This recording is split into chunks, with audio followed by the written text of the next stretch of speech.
Hey everyone, this is a video on one of our features called feature grouping, and I'll explain it to you as we go. So the first thing you need to do is turn that on in the Create App section. Go to Create App, go to Build App, and the Advanced Settings over here, and then come down to feature grouping and enable that. Once that's enabled, you'll come back to your app list, and you'll see something else.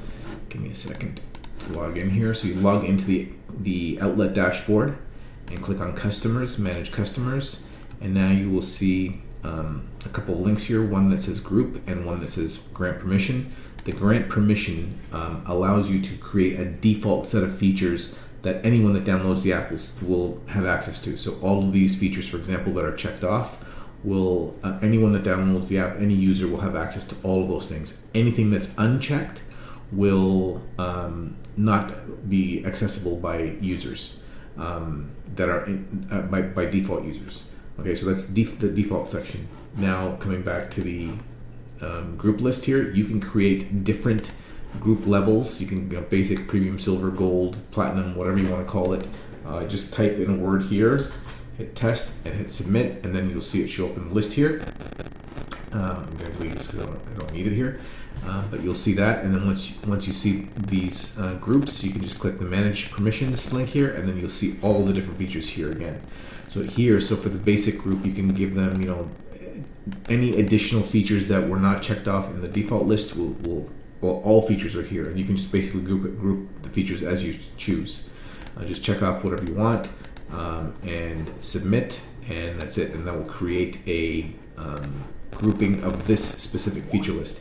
How you add a customer to this specific group: you go back into your customer list, edit the customers right here, and hit the edit details, and down here, right when you scroll down, you'll see assign to user group, and you can select whichever group you want this user to be, and whenever this user opens up the app, they'll only have access to the features this specific group has enabled.